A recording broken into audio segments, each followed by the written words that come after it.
Hello, I've finally managed to get round to doing another video. So this is it, this is my other video.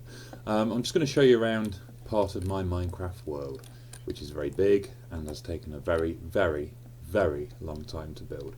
I started this map, as I think I said in the other videos, back in the Easter holidays of 2012, and now we're in March nearly of 2017, so nearly 5 years I've been messing around on this map. Now just a few bits of detail. Don't kind of go mental. Obviously most of this was built in creative. Even I haven't got enough time to do all of this in survival. The texture pack is a weird mixture. A lot of it, like the bricks there, most of the building elements are a texture pack called Summerfields, which was very popular about 4 or 5 years ago. You don't see it so much now. The natural textures, like the rocks, the soil and so on and so forth, is from what's it called now? I can't even remember. I cannot even remember. Maybe you recognise it, I don't know. It'll come to me at some point. But yeah, it's a weird kind of splicing. I did that not in any technical way, I just deleted the textures from Summerfield that I didn't like, and had this texture come up on the top, you know, on the, oh, I know what I'll do, options, resource packs, Chroma Hills, there we go, Chroma Hills. So Summerfield's on top, then Chroma Hills, then default. So all of the Summerfield texture I didn't like, I deleted, so I ended up with Chroma Hills as well. So that was how I did that. So not very technical, I'm sure there are much better ways to do it, but that's how I did it. I've got the Chroma Hills sky map on as well, which is much nicer than the default. Okay, right, so this is a castle. This is a castle that I built probably about 2013 or so. So I'm going to show you around a little bit and then give you some views and all the rest of it. I've set my my render settings, you know, distant view for maximum, so it might be a bit juddery. What am I getting at the minute? 25 frames per second, that's good, that'll do, that's all I need. So yeah, that's not great, but it means that you can see everything around. So this is the main hall really of the castle up here. There's a staircase leading up. I won't show you it. No, I will. Come on, let's go and have a look. Right, and then there's various other bits. As you can see, we're quite high up up here, but you won't really work out how high until we've is it this way? I can't even remember how to get in there until I show you the whole scene. Anyway, let's go up here. Here we are. This is the grand main hall at the very top of the castle. It's very nice. Red carpet, throne and all that kind of jazz. Nice views. That view. Whoops. Come on. Come on. There we are. It's quite the view there. Yep. There's the distance, there's a tower over there, there's all kinds of things over there. I'll show you in all good time. Anyway, so this is where I'm going to start today, in this pleasant chamber with the nice windows overlooking everything. It looks like it's turning to evening, so I'm just going to cheat, put it back to sunrise. Let's go down and have a look around. Okay, I like spiral staircases. Spiral staircases are good. Very time effective and space effective. And as soon as you know how to build them, because they really are dead easy, then you can plonk them anywhere. You just need the central column and then step, block, step, block, step, block, step, block, and so on all the way up. And happily, because of the collision frame, it works perfectly. Right, here we are. So this is, I'm now underneath the platform where I started off with the snow. That would lead up there. Okay, so I can either go that way, or yes, I can just go this way. So let's go this way. This nice little garden area, and then I don't really know what all these rooms are for, to be honest, but they certainly look good from the outside. Endless rooms and corridors. There we are, look. Yes, so this gives you a pretty decent idea of what it all looks like. You've got the standalone tower there, which actually has a nether portal in that bit there. More towers, and then this kind of living area down here, and below me. Shall I just fly? Yeah, I'll fly. There we are. Yeah. That's easier, isn't it? There we are. That's the castle. Yeah, it took a long time to build. A long time. but I think it was worth it. It looks very effective on the landscape, kind of perched on top of the cliffs and mountains. If I go all the way down here, there you can see you've got the river kind of going down, the waterfall all the way up there, and then it's quite an impressive sight actually. I'm very, very proud of that castle. I like it a lot.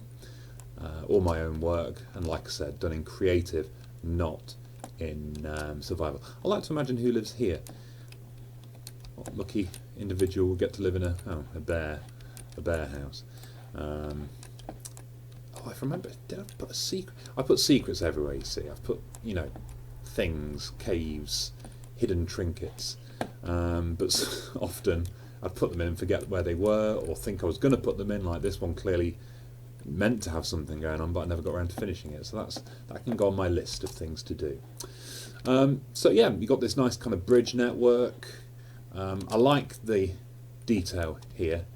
This is just cobblestone fences and stone flooring, all put together with iron railings. But of course this is Summerfield, so if you did this in default, it wouldn't look like that. It wouldn't look bad, but it probably wouldn't look great either, because cobblestone is a fairly nasty default texture, whereas on Summerfield it looks more like actual walls. It's quite pleasant. So that's it really. That's this castle. Now this castle probably forms about, what, 5% of this world? Both in terms of space and effort. This is the living area, lovely. Yeah, I wouldn't mind living there. I think there's a library around here. Yeah, here's the library. Lovely, very good. Up here to the dining room. Where does this go? Oh, spiral staircase. What a surprise. I don't remember where any of this leads. It's years since I built this. We're here again. Yes, this is where I jumped out the window. Yeah. So, what I'll do is I will show you how you actually get to this castle and how it links up with the rest of the world, because everything links up, or at least nearly everything. All of the places, all of the towns, the cities, the castles are all connected by roads, paths and things like that. So I want to show you how that works. So we'll just wave goodbye to the castle and its inner mines. It's like meant to be some kind of Moria kind of place. It doesn't quite work though, I don't know why. Can't quite get the lighting to look right, but it is quite cool. Anyway, in order to leave the castle, you have to leave down this gigantic staircase. Here we are. It leads down through the mountain. I didn't mess around with this, I really went for it. And leads you into a lovely city, which is kind of in this bowl in the mountains. All of the landscape work was done on World Painter, which is really good. I don't know whether it still exists or is still being updated and things, but I did that a couple of years ago. So that was all done on World Painter. Got this nice kind of plateau up there with this waterfall coming all the way down, which is quite effective. But this is the city at the foot of the castle. And again, this would have represented a couple of months' work in my spare time, obviously before I had children. That's the way out of the city, but I'll show you around the city a little bit first. Okay, so on street level it's actually quite confusing, because obviously all the buildings are quite big, they're quite bold, and you feel a little bit like you're you feel a little bit like an insect really. I mean, look how high up. There's the castle, there's the Great Hall I was in at the beginning. I'll take you up this way to the waterfront. It's got like a nice little, but sadly pointless, waterfront area with a farm, which is quite pretty. So here we are. It's the waterfront. Various large buildings, and so on and so forth. I like to add farms to most of my areas just to give it that feeling that it's a lived-in world. I'm trying to go for something like, I don't know, Skyrim or Witcher 3 or Lord of the Rings. Now, I don't know which way to go. I don't know whether to show you up here. That's the staircase that leads to the top of the plateau. That was a lot of work, and it was difficult. That was a tricky build. Leads over to there, and the bridge and all the rest of it, then leads onto the plateau. I could show you up there, or I could go into the farmlands Which way, which way, which way? Oh, let's go up. Let's go up and then around. Why not? Right. So this kind of represents, this pond here was there in the original seed, you know, the original world that was formed when when I began this world. And then World Painter lets you kind of splice your own world creation onto existing worlds. I didn't discover it until a lot later. This map actually had loads and loads and loads of glitches and graphical problems. I don't know why. I just got unlucky, I guess, and started building a detailed world on a map that had lots of issues. But happily, World Painters managed to fix a lot of those. That's quite good. So here's the limit of the town. We've got the Church of the Sanctified Bacon, which makes a lot of sense. Obviously, I've had quite a lot of fun naming things.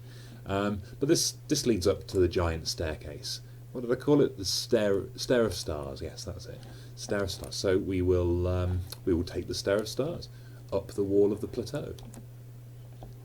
Quite a nice view there of the city and the castle. That's the train line now. I've got a train line that links all the major cities. I'll show you that another day. Let's keep climbing.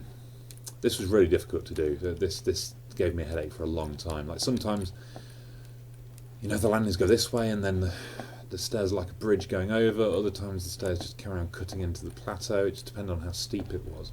But it's ended up looking pretty good actually. I'm pretty happy with it, but it takes a long time to climb. There we are, there's another nice view of the city. There's the road leading out. That's a pub over there. There's the farm. Quite nice. But yeah, lots of nice little views like that. I tried to build it with that in mind. I tried to make it pleasant to walk around. And I think it is a lot of the time. Right, we're not far off the top now. In fact, yes, here we are at the top, nearly. So, the realm of Gordor. Oh, I've forgotten I called it that. Sounds a little bit too much like Gondor for my liking. There we go. Alright then, so this path, so here we are at the top of the plateau. Yeah, see, stuff going on. There's a tower over there, and you can just see in the fog there's some roofs over there. That's another castle. So, this path takes us to the bridge over the waterfall, which is obviously a pretty epic spot to do some cliff jumping, which I'm not going to do now because I don't want to have to force you to watch me climb all the way back up. But there we can see again the whole city, the castle, and these areas over here, the swamps that hasn't been developed. This is like the edge of the map. This area over here I haven't really touched, haven't built anything over there yet. All of the developments are over that way to the west, I suppose that is. Okay, right, let's go have a walk through the plateau. So as you can see, this world landscape was all world painted. That's why it's kind of smooth with hills, smoothed rounded hills rather than those kind of weird jaggedy Minecraft hills that generate in ordinary maps. As the sun sets over the mountains, but I think it gives it a nice. World paint is hard to use, but if you've got a bit of savvy and you know roughly how mountains work and how they look and how they how they erode and stuff, you can make it look pretty realistic. This is like a really wide river that then crashes down over the waterfall. I'm going to make it morning again. There we are. And it's got a couple of settlements on it. Well, really only one with the castle, and we'll be approaching that now. I'm still trying to find new things to do on this. I lost interest for a long time. For about 8 or 9 months I just didn't touch the world at all, just couldn't be bothered. But recently I've got back into it and started adding things, and you'll see one of the things I've added once we leave this area. You'll see one of the things that I've added. So here we start to see things that might make a little bit of sense for the landscape. There's a volcano over there. That rise in the distance is a volcano. We'll be heading over that way eventually. You can just see some ruins over there. We'll be heading over that way. But first we have a village, and I think the village is called Coldstream. Here's a pub, a little wayside inn, the Rose and Crown, which is a nice place to stop and have a drink. Get a room, should you need one. Room 1, don't mind if I do. Ooh, cosy. These stained glass and the stained clay are from, I forgot what it's called again, Chroma Hills as well, because the stained glass, stained glass came out after Summerfields had been abandoned by its creator, some French dude. So here's Coldstream, just a small, tiny little village with a castle in the background. I won't show you all of it, I don't really need to, you can get the gist. It's just infested with pigs, horrific creatures. A little market, little bridge, little well, all the little things that you'd want to see in a frosty village. And the castle stands above the trees like that, and it's a more kind of primitive castle using wood predominantly, trunks and wooden blocks, wooden planks. And the stained glass matches the town, so parts of the town. Actually no, it doesn't match the town. The town's got blue and the castle's got kind of turquoise. Oh well, that's fine. So yeah, Coldstream, nice little village that. It's pleasant, I like it. And then as we carry on, and we're aiming for that bridge over there that you can just see, and the volcano's a bit more obvious now, you can see the lava coming from it. Again, all World Painter. World Painter's great. If you haven't played with World Painter, give it a go. Just make sure you back up your world before you start messing around, because you will lose stuff if you're not careful. So here we go over the bridge in the shadow of the volcano. Let's run, come on. I like building bridges and I hate building bridges. It's like when they're finished they look lovely and they're really useful, but building them is really, really boring sometimes. But I've tried to add a bit of variety to all my bridges and make them a bit more interesting. Okay, now here we come to a crossroad. Now this bridge here, I suppose the lore, if lore exists in this world, would be that this bridge was destroyed by a volcanic eruption, the same volcanic eruption that ruined the village over there. So that's what I'm going to go for. So it's like the same kind of bridge as the one I've just crossed, but it's been artfully destroyed. But I'll just show you around this corner.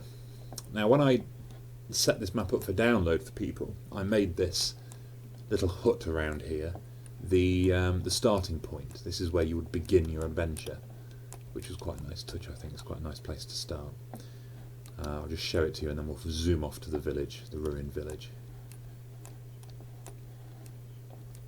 Here we are, so this kind of canyon, it's like Cheddar Gorge or something. Whoops, I've fallen off the path.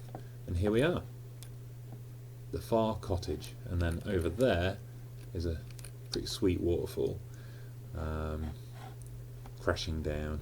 So that's like the start of the river up there, the river that goes all the way down and then falls down a huge waterfall down to the city. It all begins here, and this was all world painted, and that's probably one of my favourite views in this game, in this map of mine. I love that view. It's I don't know, it just looks quite realistic. It looks like that could actually exist. Maybe not quite so blocky in real life, obviously, but yeah, it's realistic enough, I think. Let's fly. Let's fly over to the ruined village. There's a ruined bridge again. There's the castle in the distance. That over there is a ruined tower that I've only just built. That's quite a new thing. I haven't worked out quite what to do with it yet, and you certainly can't get over there on paths or roads, but you can see it from a distance, which is kind of cool. Right, so here's the ruined path. Now, getting this right, using the stone blocks with moss, the what's it called, the dirt that doesn't turn back into grass? Coarse dirt. Using all that together with copious amounts of bone meal, just to make this road look like it's overgrown and not used anymore. And this is why, because the village at the other end is a ruin. And here we are, this is it. You know, the idea being it was destroyed or abandoned after a volcanic eruption. There's the volcano just over there. It's doable, that could do it. I guess, presumably, if that happened, then this village must be a lot older than the one over there. But then maybe that village was built after this one was abandoned. I don't know, it's a nice idea. But I like to add these little bits of story, you know, it keeps me occupied. So there's, I can't remember what I called this. I think it might be called Vaudeville. Yeah, like the two guys on Family Guy, you know, the two entertainers dressed in their red with their plinkety-plonkety piano music. Yeah. Haven't watched Family Guy for a long time. Now, if we go up this way, this leads us back into the rest of the world through the Arch of, what is that, the Arch of Sunset, I think I called it. Well, it depends which way you're looking. It's the Arch of Sunset when you're looking that way, it's the Gate of Dusk looking that way, and the Gate of Dawn looking that way, because obviously the sun rises over there, goes overhead, and then sinks down there. So again, we've got the idea that the path is out because of this, flood water or whatever it is, but I'll just scoot across. I've got rid of all the lamps, so at night this really is quite alarming, as you can see. Yes, darkness, but it's quite effective. You know, it's creepy. It's creepy enough. And halfway down here, I'm putting it back on daytime again. Halfway down here, you come across. In fact, you can just see it through the trees there. You come across an old ruined pub. I love building my pubs, but again, this is ruined. It would have once been called the Forlorn Sheep. Nice, but it's all wrecked now, presumably by the volcano. But eventually, the path kind of recovers. And here we are, approaching the bottom of the plateau. Now this is quite a way for it to get your bearings. The big city that I started off is in that direction. So I've walked up onto the plateau, across the plateau, and then down here. So this is down one side of the plateau. Now that is my attempt at rebuilding Lincoln Cathedral in Minecraft.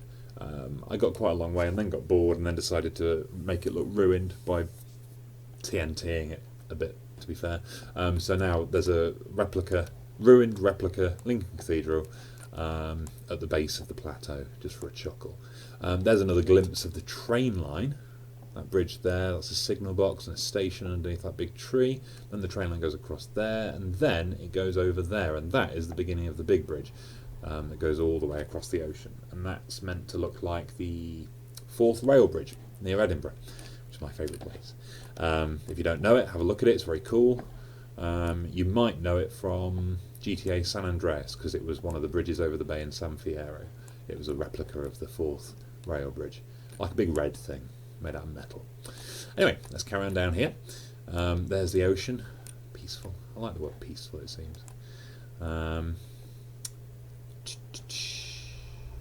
There's an island over there. You can just see it. Again, another world paint reference. I used to just practice world paint by building these fairly realistic islands with mountains on them. Some of them I built stuff on, some of them I haven't yet. Some of them I don't even remember where they are, so they may never be found. But there we go. That's their problem, I suppose, not mine. We're nearly at the bottom of the plateau. Here we are. Right. So this is the village of Far Away. I was losing inspiration at this point when it came to the names of villages. But there you can see the plateau up there. In fact, can we see the pub? Where's the pub? I'm not sure where it is. Just been from there. I think it's probably hiding behind that spur of the mountain. There's a railway bridge, like a viaduct, which is kind of cool. The railway system went in quite a bit later, after I built all of these little towns. Welcome to Far Away. And again, it's got this kind of rural look. I've tried to make it look like it's surrounded by fields. The ruins of the cathedral there, quite impressive. I never finished the replica. I got the central tower done and the nave, as it's called, the main body of the church, but I never got it finished. It was too much work, and I was too busy building my little world. So yeah, this is the village of Far Away, a little market square, very colourful little town. This, like something out of Zelda. Little church, like a miniature version of the giant one over there.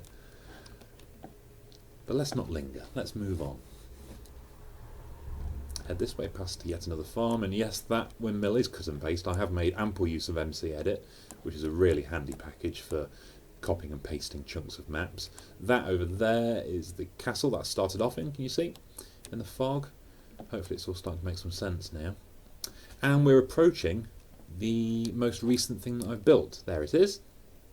Oh! I decided I wanted to start playing Minecraft again by building a castle. So I built a castle, and here it is. I had to build this bridge over to it as well. But I wanted to build a proper big old-fashioned more realistic castle than that one over there. It's kind of like a fairy tale Disney kind of style. This is more like a proper British belt and braces castle with plenty of stonework, nice thick walls, nice big gatehouse. No one messes with you in here. So yeah, it's quite a baptism of fire, thinking, right, yeah, this will be the first thing I build for after a few months away. But I think it works quite nicely. It's a nice space. It's got the big keep back there. I'll just do some flying now just to give you an overview. There we are. Yeah, I'm actually quite proud of it. I'm very happy with how it's turned out. I think it works pretty well. But there we are. I think I'll finish on that. For the next episode, what I will do is I will explore this area with you over here and the great town of Gondola, I think I called it for some reason. I suppose it's a bit like Venice, over there, which is all built onto a bridge, like old London Bridge in the good old days. So I'll show you around that, and then the jungle walkway that leads on to the rest of the world. So that will do. I will call it a day here, and see you, hopefully, next time. Goodbye.